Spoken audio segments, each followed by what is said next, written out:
To a lot of people, man's best friend, the dog, is likely to be the perfect pet. Often noisy and sometimes obedient, but always loyal, our four-legged friends often become the focus in many people's lives. Tens of thousands of us prefer the quieter company of a cat, while the more affluent may aspire to the 17-handed variety of animal.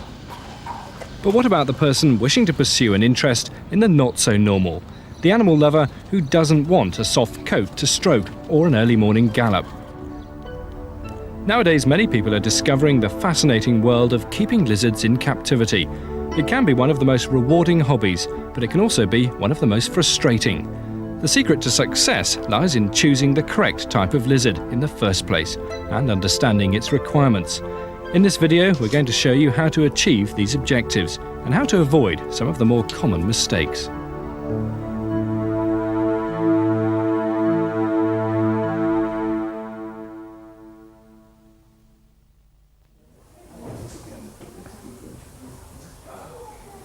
Because lizards aren't like other pets, we need to understand just what makes them tick before we can give them the conditions they need. So before we go any further, there are a few points we need to look at. The most important of these concern the way in which lizards regulate their body temperature, their social behaviour, and also the way in which they absorb calcium into their bodies. Lizards are reptiles, and like other reptiles, they rely on outside sources of heat to keep their bodies at a suitable temperature. Each species differs slightly in its ideal temperature, but generally speaking, lizards function best at temperatures between about 25 and 40 degrees Celsius. In the wild, lizards can increase their body temperatures by basking in the sun or by pressing themselves against a warm object, such as a rock. When the temperature drops, they hide away and become inactive. In captivity then, it's important to give lizards two things: an opportunity to warm themselves to their preferred temperature and a temperature cycle so that they can have a period of rest as well as a period of activity. Later in this video, we'll show you the correct methods of giving them these conditions.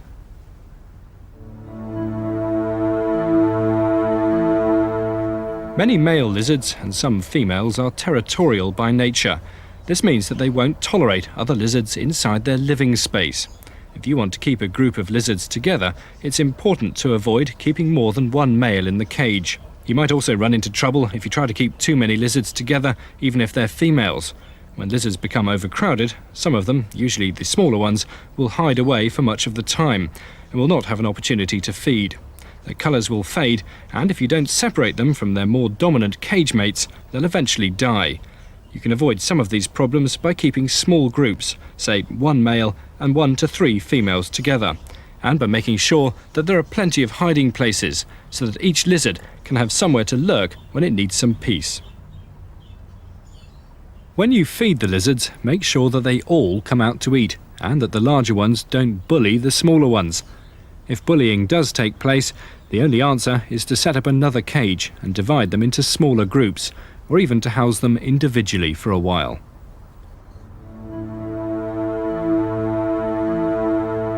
Some lizards can't make their own vitamin D from their food. They need sunlight or a suitable substitute. Without vitamin D, they can't absorb calcium into their bodies, and so even if there is plenty of calcium in their diet, their bones won't form properly, and any number of other problems may arise. You can easily provide extra calcium by using one of the dietary supplements that have been designed for reptiles, but providing the right amount of vitamin D can be more difficult. One method is to use special lights that give out ultraviolet light. This is the part of the spectrum that the lizards need to make vitamin D, and these lights should be available from your reptile supplier. The other method is to sprinkle a vitamin supplement over their food. Unfortunately, because each species seems to need a slightly different amount of vitamin D, some trial and error may be necessary. What suits one lizard won't necessarily suit them all. We'll be discussing lighting and vitamin supplements in more detail later. There are nearly 4,000 species of lizard found throughout the world, but only a few of these are suitable for keeping in captivity. Some are too large or too small. Many are very rare and aren't available to the pet trade. Others eat food that's hard to come by, or they may be difficult to keep for reasons that aren't yet clear to us. Beginners are advised to choose from a fairly limited range of species, all of which fare well under quite basic conditions. Species that you should consider include the leopard gecko, which originates from the deserts of Central Asia, anolis lizards, most of which hail from Florida and the Caribbean, the bearded dragon from the drier regions of Australia, and blue-tongued skinks, also found in Australia as well as New Guinea.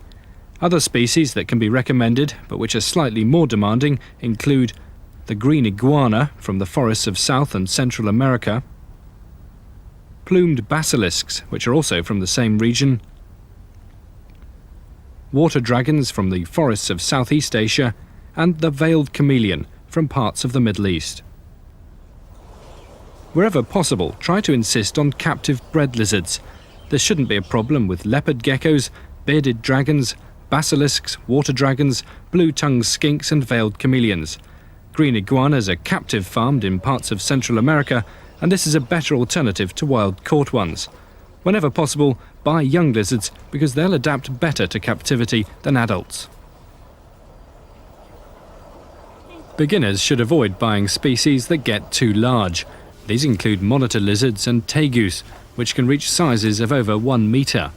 Other species that are sometimes offered for sale, but which require specialised knowledge, include chameleons, other than the veiled chameleon, lava lizards, large wild-caught water dragons, iguanas and similar species. Never buy a lizard without knowing what its requirements are, as there are many on the market that are almost impossible to keep alive for any length of time. Once you've decided which species you want to keep, you'll have the task of finding someone who has some for sale. Local pet shops and some of the better garden centres are the obvious choice for most people. There you go. That's a nice male leopard gecko. And provided they can offer good advice and are also able to supply you with the equipment and food that your lizard will need, you may not need to look any further. Specialist reptile dealers are also likely to have a wide range of species on offer. They'll also have a variety of food, reference books and accessories. Once you've decided on the type of lizard you want to buy, you'll need to consider the different cage designs in which lizards can be kept. Some are more suitable for certain species than others. If you intend to put your lizards on display, in the living room for instance, you'll want to invest in an attractive cage with a glass front. You can either adapt this from an aquarium using one of the vivarium lid conversions that are on the market, or you can use a wooden cage with a sliding glass front. These cages are available from reptile supply shops, or if you're more adventurous, you could make one of your own. Either way, make sure that your cage is large enough, and in particular, make sure there's room to fit lights in the top. Remember that some lizards require a humid environment, and plastic-faced chipboard doesn't last long under these conditions unless edges are properly sealed. Leopard geckos, bearded dragons and similar species, however, which require a dry environment, will happily live in this type of cage. Other types of cages, less suitable for display but useful for some lizards, include plastic food storage boxes, which are available in a range of sizes. Some have clear sides, so the lizards can be seen easily, whereas others are more opaque, giving them a degree of privacy. Small plastic lunch boxes are especially useful for raising small baby lizards, such as hatchling leopard geckos.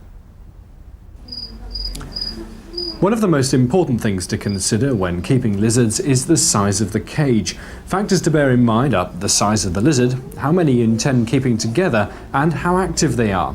As a guide, a pair of bearded dragons need a cage with 1 to 2 square meters of floor space. Veiled chameleons need a cage at least 1 meter high so that they can climb. Some small lizards, of course, need much less space. A pair of leopard geckos, for instance, will live happily in a cage measuring about 60 by 30 by 30 centimetres, and 3 or 4 anolis need a tall cage measuring about 60 centimetres in each direction. At the other extreme, 1 or 2 baby iguanas would need a cage measuring not less than 1 metre by 50 centimetres deep and at least 50 centimetres high, and as they grow, they'll need to be given even more space. Large adults will be cramped in a cage measuring anything less than 2 meters in every direction. Don't buy lizards of this type unless you know that you'll be able to accommodate them when they grow up. Many people give their large lizards the run of a conservatory or a room in the house, but you might have problems trying to house train them. Regardless of which type of cage you choose, the environment inside it must be suitable for the lizard species you want to keep. The environment includes heating, lighting, and humidity, and you'll need to take all of this into account when buying and setting up cages and equipment. Let's look at these points one at a time. As we saw at the start of this video, lizards aren't able to generate body heat internally, and so they have to rely on outside sources. Most lizards prefer a body temperature of 30 to 40 degrees Celsius, and so you must provide some means of heating their cage. Cage heating comes in two basic forms. Firstly, you can apply heat to the floor of the cage using a heat pad. These items give out a gentle heat over a wide area. The power of the pad depends on its size. The other method is to use a heater that'll throw the heat down into the cage. Heaters of this sort include ceramic bulbs and trough heaters, ordinary domestic light bulbs, and spotlights. The method you choose will depend, to a certain extent, on the species of lizard you want to keep. Leopard geckos, for instance, are naturally active at night, and so they're used to taking their heat from the ground. They'll be happy with just a heat pad placed under or in their cage. Iguanas and bearded dragons, on the other hand, are active by day and like to bask. They'll need a heater such as a spotlight that's mounted above them and which radiates heat downwards. If you place a flat rock or a thick log under the spotlight, this will become the basking area and allow the lizards to get as close to the heat as they want to. The temperature directly under the spotlight should be about 40 degrees Celsius. Iguanas, bearded dragons and other day-active lizards, however, should not be allowed to bask for 24 hours every day because this is unnatural, so you should turn their spotlights off at night, perhaps by connecting them to a time switch. To prevent the temperature falling too much, their cage can also have a heat pad, and this will maintain a steady background temperature throughout the night. As a rule, all lizard cages should have a heat pad installed. Its area should be less than 1/2 of the floor area, and you should leave it on all the time. Some makers advise using a thermostat, but others can be plugged directly into the mains. But always remember to follow the directions that come with the equipment. In addition, lizards that like to bask, iguanas, bearded dragons, day geckos, some skinks, anolis lizards and similar species need a spotlight as well. One golden rule that you should bear in mind when you install your heating is to direct the heat to one end of the cage only. This is because nobody knows exactly what temperature lizards need every minute of the day and night. If you make the whole cage the same temperature, and that temperature happens to be the wrong one, the lizards will suffer. By placing the heaters at one end, you'll create a thermal gradient, and the lizards will be able to move about in the cage, finding the place that suits them best at any given time. Basking lizards in particular will often sit under a spotlight for a few minutes to warm themselves up, and then move to a cooler part of the cage to feed or rest. Besides heating, most lizards need some form of lighting, so you can give them a natural day and night cycle. If you use spotlights to heat your lizards, this may give sufficient light, but large cages also require additional lights in the form of fluorescent tubes attached to the top. Geckos, except day geckos, are an exception because they're active mostly at night. Lighting's unnecessary. If you grow living plants in the vivarium, however, you'll almost certainly need some form of cage lighting to keep them healthy. For many lizards, sunlight performs another important function. As we've already seen, these species aren't able to make their own vitamin D, so they can't absorb calcium from their diet. This leads to weak bones, deformities, and other ailments. One way around the problem is to sprinkle vitamin D on their food, and we'll deal with this method when we move on to feeding later on. The other method, though, is to install special lights that give out ultraviolet light. These lights are called black lights and should be available through your reptile dealer.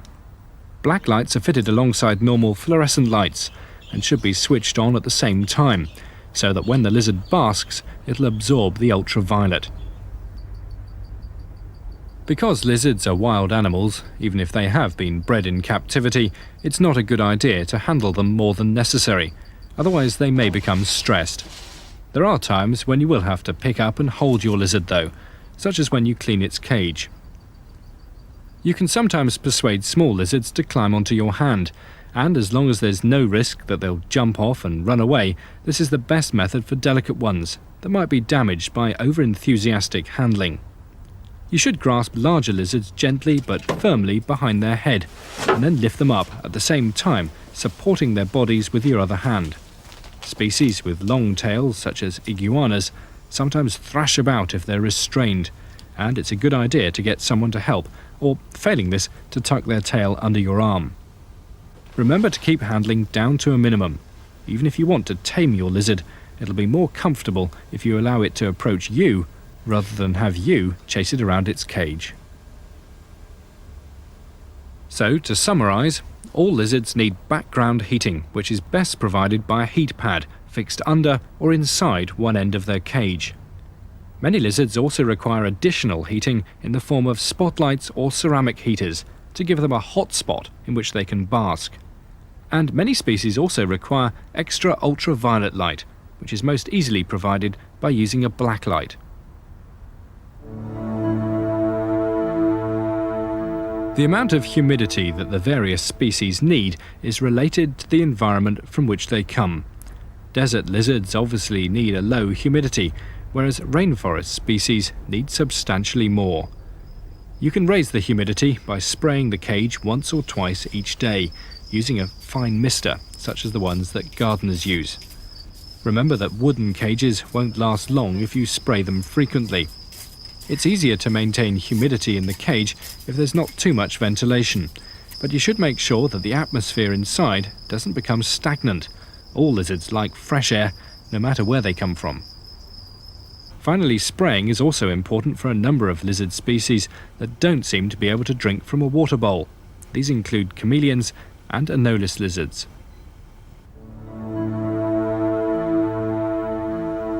Feeding is another area that sometimes gives lizard keepers problems if they don't know enough about the species they're keeping. Lizards can be herbivorous or carnivorous.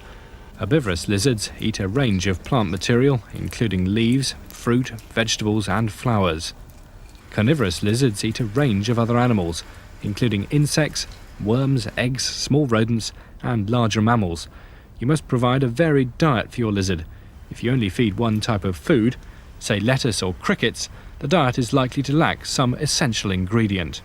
Remember that some large lizards regard small lizards as part of the menu. As a general rule, don't mix large and small lizards in the same cage. Herbivorous lizards, those that eat mostly plants, are the easiest to cater for. You can give them just about any fruit or vegetable that you can buy in a supermarket, as well as a number of things that you're unlikely to see for sale, such as weeds and wildflowers. Each meal should consist of a number of different foods, sliced and mixed together so that the lizard cannot easily pick out a few favourite items. Also, you should vary the mixture occasionally. Sprinkle each meal liberally with a good vitamin and mineral supplement. These are available from reptile suppliers, and there are many different makes and formulae. Choose one that's high in calcium and contains vitamin D3. These are the most important ingredients. You should feed herbivorous lizards every day, although if you have to miss the odd day, they'll not come to any harm. Carnivorous lizards eat a range of prey, depending mostly on their size. Small species, such as anolis, eat small crickets, waxworm larvae, spiders and similar prey. Slightly larger ones, such as leopard geckos and many skinks, eat the same food but in larger sizes. You must provide a varied diet. Giving them crickets day after day isn't good enough. This is a good point at which to look at some of the live foods that are usually available from pet suppliers. The most common and convenient ones are crickets, of which several species, light brown, dark brown and black, may be offered. Crickets are a good food because they're lively and quickly attract the attention of lizards. Some lizards show a preference for one kind of cricket over the others. You might have to experiment a little. Crickets are usually sold in small tubs in which they can only survive for a few days. If you want to keep them for longer than this, prepare a small pet cage by putting several pieces of crumpled newspaper in the bottom. Feed the crickets with pieces of biscuit, bran or rabbit food and spray them lightly every day so that they can drink. There are special foods that can be given to crickets before they're fed to the lizards. These increase their nutritional value and it's worth looking out for them, although they're probably not essential. Other food to be considered include mealworms, which are the larvae of a small beetle. Although they're widely used to feed birds, they're not so valuable for lizards, because their hard shell isn't easily digested. Lizards fed only on mealworms can quickly become deficient in calcium. Some lizards are especially fond of them, however, and so they can be used in small numbers to add variety to the diet. Larger lizards, such as bearded dragons, will eat the so-called giant mealworms, which are also available sometimes. They're so keen on them that they'll take them from your fingers, and this is a good way of taming them, but be careful not to give them too many. Mealworms and giant mealworms can be stored in a plastic box or small pet's cage with a shallow layer of bran or peat moss on the bottom. They don't need water and last quite well. Eventually they turn into pupae and then beetles. Some lizards will also eat these stages in their life cycle. Waxworms are the caterpillars of a small moth that inhabits beehives. Because they're soft-bodied, they're easily digested by lizards, which often prefer them to all other foods. They contain a large proportion of fat, and so they're especially good for lizards that are underweight. But be careful not to let the lizards become obese. Waxworms are usually sold in a small portion of the mixture that they eat and in which they live.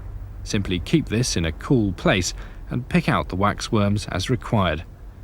Using large numbers can be fiddly, but they're so popular with lizards that they're probably worth the extra trouble from time to time. They have one other disadvantage: they can climb up glass. So, unless the cage has a good lid, some of them may escape into your house, turning up weeks later as small silvery grey moths. Other live foods include those that you catch yourself around the house or in the garden. Spiders, crane flies and other small creatures make good lizard food, although you'll probably only be able to catch enough of them to provide the occasional treat. Be very careful, however, to avoid collecting them in places that might have been sprayed with insecticides or weed killers, because most of these substances are lethal to lizards.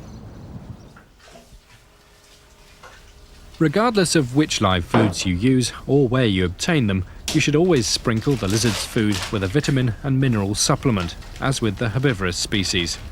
A good way of doing this is to put the required number of crickets, waxworms, or whatever into a polythene bag containing about 1 teaspoonful of the vitamin powder. Grip the top of the bag and shake well before tipping them into the cage. Any vitamin powder left over will be used again for the next feed, although you'll obviously have to top it up occasionally.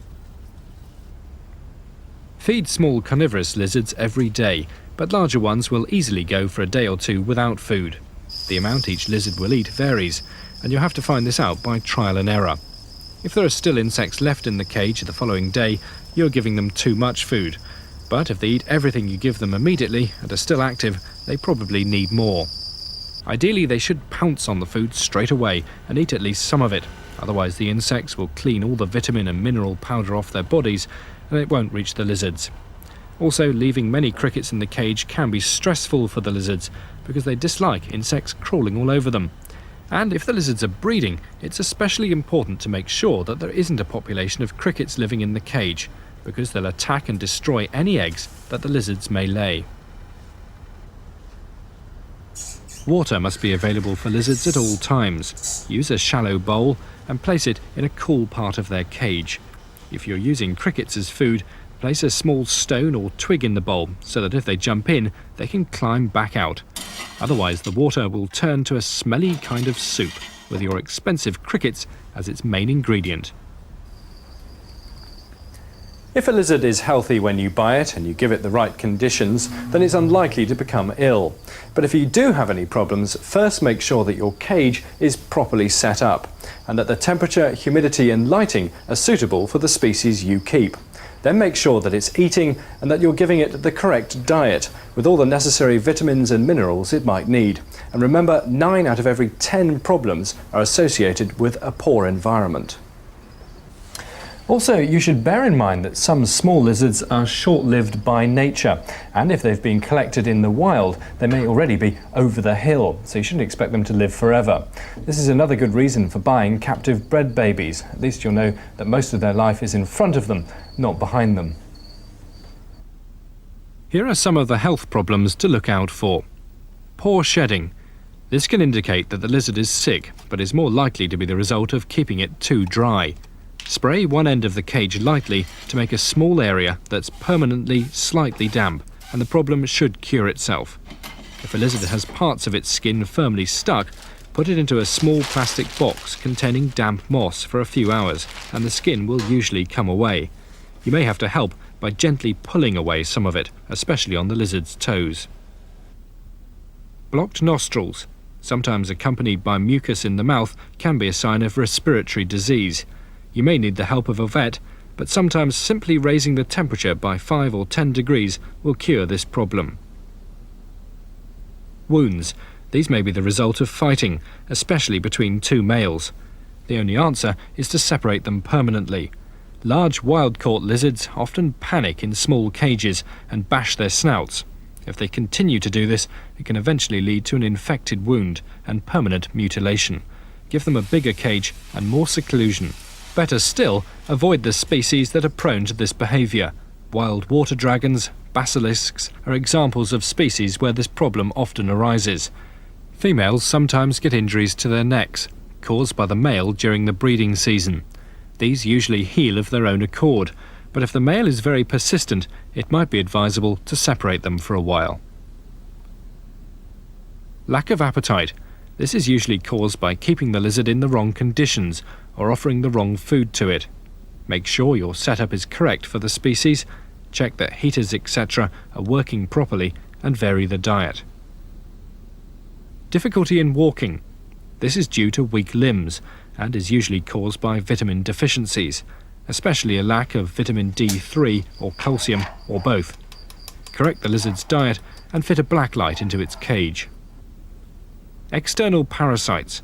Mites are small black creatures that can be seen walking over the lizard or attached to the soft parts of its skin. Use a small piece of Vapona pest strip placed inside a small plastic container with holes in. Leave it in the cage for about 2 days, then repeat the treatment 1 week later to kill any mites that have hatched in the meantime. It's also best to remove any water from the cage for this period of time. Ticks are larger and flat. They sometimes cluster around the soft skin at the base of lizards' limbs. Pull them out by grasping them with a pair of tweezers and tugging gently while twisting them. Internal parasites. If the lizard's feces are very loose and smelly, it may have internal parasites. The only way to treat these is to take a fecal sample to your vet so that the parasite can be identified and a suitable medication used.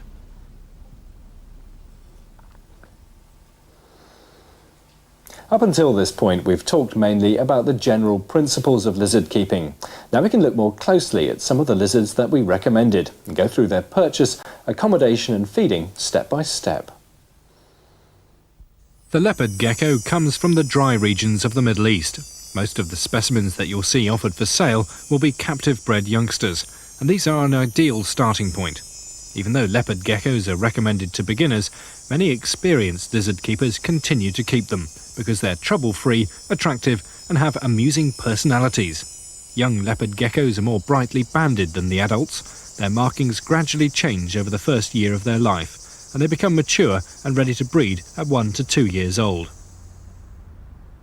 Small leopard geckos can be kept in plastic lunch boxes with holes drilled in the lid or sides. This is a good way to keep them if you have several, because each one can be given individual attention. If you keep them together, they sometimes fight, resulting in tail loss. Although the tail will grow back, the replacement will never look quite the same as the original. Each box should have a floor covering of paper towels, a small water bowl, and somewhere for the gecko to hide. A small piece of toilet roll makes an inexpensive hiding place. Provide heating by sitting the box over a small heat pad or heat strip. Make sure that less than half the box is over the heater so that the gecko can move away from the heat if it wants to. A more natural setup can be made in a small converted aquarium, a plastic cage or a wooden cage with a glass front. Use silver sand or rounded gravel, sometimes known as pea gravel, on the floor, and build hiding places out of pieces of bark or flat rocks. If you use rocks, make sure that they can't collapse if the geckos dig around their bases. You can heat larger cages in the same way as the smaller ones. by using a heat pad under one end of the cage. You may also like to fit some lights in the cage to make it look more attractive, but the geckos will not be affected either way. Of course, if you put some living plants in the cage, you'll almost certainly need lighting of some form. Keep adult leopard geckos in the same way. Remember that adult males will fight to the death. You can't keep two together in the same cage under any circumstances. Two or more females will live together happily though, and if you want to breed them, it's helpful to have a male and one or more females. Sometimes the male bullies the females during the breeding season, which is usually from late winter to mid-summer, and you may have to remove him temporarily at this time. Leopard geckos are insectivorous and eat a wide variety of insect food. Crickets are a convenient staple diet for them, but you should try to obtain other insects from time to time so that they get a balanced diet. They're very fond of waxworms, for instance, but will also eat spiders, moths and other insects that you may be able to catch in the garden. Their food must normally be alive and moving. Dust every insect meal with a good vitamin and mineral preparation. Leopard geckos are more or less problem-free if they're looked after properly, but sometimes they have trouble shedding the skin over their toes. Creating a small damp area at one end of the cage will help to get around this problem. Similar geckos that can be treated in the same way include the African fat-tailed gecko and several other small ground-dwelling geckos. Other geckos have sticky pads on their toes, which allow them to climb up smooth surfaces, and these species obviously need an escape-proof cage. Also, they're not so easy to handle, and some of the larger ones, notably the tokay gecko, have a well-deserved reputation for biting. As long as you keep these points in mind, geckos are usually good choices for the small vivarium. Bearded dragons come from Australia. Although there are a number of species, the one you're most likely to see in captivity is known scientifically as Pagona viticeps. This species is bred in fairly large numbers, and the babies are frequently offered for sale through the pet trade. They measure 10 to 15 centimetres at first, but quickly grow to a maximum of about 40 centimetres, including their tail. They're very heavily built, and large adults can easily measure 10 centimetres across at their widest part. Bearded dragons make excellent pets because they become extremely tame and are therefore very easy to handle. They're also easy to accommodate in a large cage, simply furnished with a layer of sand and some flat rocks or branches for basking on. Their cage doesn't need to be especially tall, although there should be enough room to fit a spotlight into the top. This should be directed onto a rock at one end, and the temperature immediately under it should be at least 40 degrees Celsius during the day. Bearded dragons like it hot. You should mount a blacklight alongside the spotlight so that the lizard obtains some ultraviolet while it basks, and a heat pad under one end of the cage to keep the background temperature up during the night, when the spotlight and blacklight are switched off. Bearded dragons eat a wide variety of food, including insects and plant material. They seem to prefer insects, however, and if you give them plenty of crickets, mealworms and waxworms, they may turn up their noses at vegetables. Try to encourage them to eat some vegetation, though, by tempting them with a varied menu. Watercress and dandelions are often attractive to some dragons. Once again, make sure that every meal is well dusted. This is especially important for young bearded dragons, which are still growing. If you want to keep more than one bearded dragon in the same cage, it's best to buy them at the same time and keep them together as they grow up, because introducing a newcomer to an established group can cause problems. Telling the sexes apart can be difficult, especially with babies. The veiled chameleon is the only chameleon that can be recommended for captivity. The others are very difficult to look after, and many die within a few weeks of importation. Veiled chameleons are bred in fair numbers, and captive bred young are often available. As they grow, they develop into excellent pets and seem to be more responsive than many other kinds of lizards, often feeding from the hand. They need a very large cage. Males grow to over 30 centimetres in length and are quite active. If their cage is too small, they'll be stressed and will stop feeding. The cage should be at least 1 metre in height so that you can put plenty of strong branches and perhaps a tough houseplant into it. Remember though that this species will sometimes eat leaves and the houseplant may soon become rather bare. The chameleons will need a bright light, preferably 1 or 2 white fluorescent lights as well as a black light. They also like to bask in a spotlight, and this should be directed onto a branch. They need a temperature of 35 to 40 degrees Celsius under the light, but the background temperature of the cage can be lower. 25 degrees Celsius is adequate at night, and occasional lower temperatures won't harm them.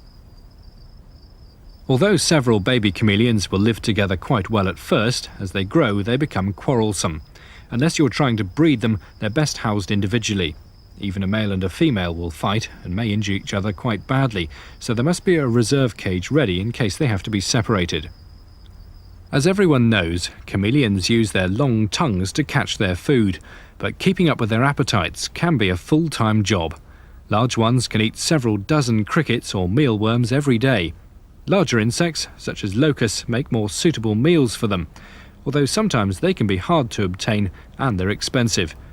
You may also find that if you offer the same type of food to a chameleon day after day, it'll stop feeding until you offer it something different. By making sure that you give your chameleon a varied diet, you'll keep it interested and it'll grow more quickly. As with other lizards, you must dust each meal every day with vitamins and minerals. Failed chameleons rarely learn to drink from a water bowl, and so you must spray their cage with water every day too. Make sure that there's plenty of ventilation in their cage though, because they dislike damp conditions.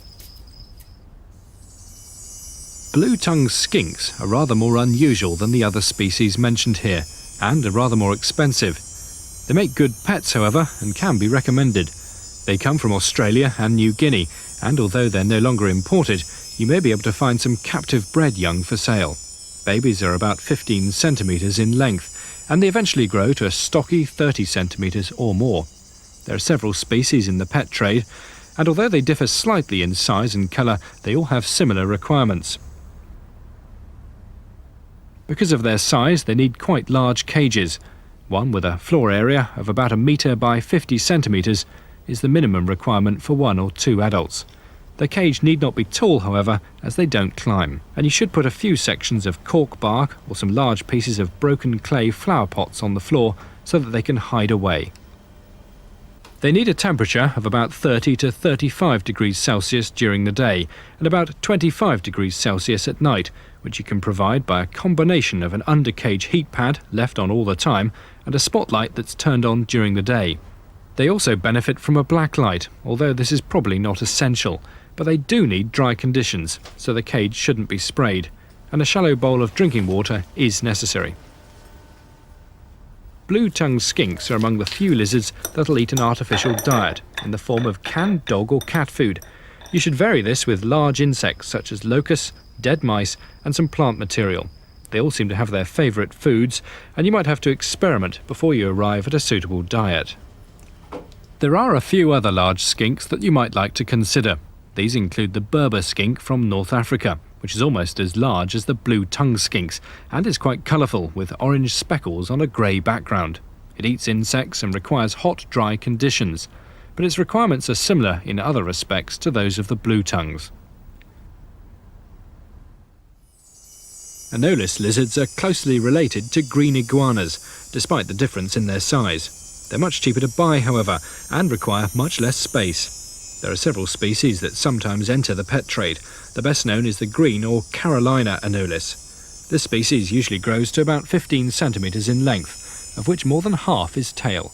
It's usually green in colour, but can change to brown, as you can see here. This ability has given it the alternative name of chameleon in the United States, even though it's not even distantly related to the true chameleons, most of which come from Africa. Also quite common is the brown anolis. This species is stockier than the green anolis, is always brown in colour and has an orange dewlap. Anolis lizards are best kept in small groups of 4 or 5 animals to a cage. Males often fight, but if the cage is large enough and has plenty of hiding places, serious injuries can be avoided. Even so, it's better to keep a single male with 3 or 4 females. Give them a tall cage so that they can climb. One measuring about 1 metre high is ideal. You'll need to give anolis lizards plenty of light, preferably by using a black light and a warm white fluorescent tube together. Heating can take the form of a heat pad under the bottom of the cage or fixed to its back surface, but an additional spotlight directed into a corner of the cage will allow them to bask and behave more naturally. Anolis lizards are not as delicate as many tropical lizards, and as long as they're kept at about 25 to 30 degrees Celsius throughout the day, a drop in temperature during the night won't harm them. To furnish a cage suitable for Anolis lizards, place a tall leafy houseplant in the centre of the cage. Dead branches and smaller plants can be used to fill the remaining area, and the floor can be covered with dead leaves or bark chippings. The cage must be sprayed at least once every day, because Anolis will rarely drink from a water bowl, preferring to lick up drops of water from leaves or from the sides of their cage. You need to remember that they require plenty of small insect prey, and these should include crickets, waxworms, and, if possible, flies. Dust each meal with a vitamin and mineral supplement. A nicely planted cage with a group of healthy Anolis makes an attractive and entertaining exhibit. Green iguanas come from tropical Central and South America. Some of these countries have establishments that farm iguanas on a large scale for the pet trade, exporting them as hatchlings. Always look for these captive farmed animals in preference to large wild-caught adults. The youngsters adapt much better to captivity than wild-caught adults, which can be choosy about their food and more difficult to tame. Although iguanas rarely bite, they can use their claws and tail to good effect. Captive raised specimens of this spectacular lizard aren't difficult to keep as long as you stick to a few basic rules. Firstly, remember that green iguanas grow to a large size. Although the babies that are usually offered for sale are only about 30 centimetres long, they will eventually grow to 1.5 metres or more, of which about half is accounted for by their tail. When they reach this size, they require plenty of space, and many people give them the freedom of a conservatory or a room in the house, at least for part of each day. Secondly, green iguanas, like many other lizards, require access to ultraviolet light on a regular basis. This means that you'll need to install a black light in their cage. Finally, green iguanas eat a range of leaves, fruits, vegetables and flowers, so they need a varied diet along with a supplement that'll replace some of the vitamins and minerals that are often missing from their food. Other than these points, the secret of success is to choose the right iguana in the first place. Try to find a store that has a number of babies to choose from. Look for the ones that are active and alert, and which don't show any signs of injuries caused through careless handling or fighting. A healthy iguana has bright, clear eyes. Its scales should be bright green, and there shouldn't be any pieces of skin that haven't been shed properly.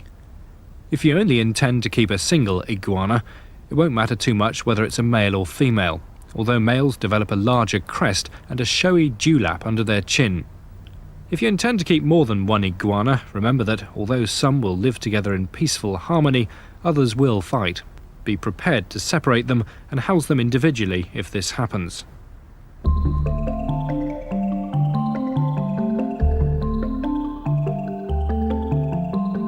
As we said at the beginning of the video, there are thousands of different types of lizard, and even though only a few can be successfully kept, you still have an enormous selection to choose from.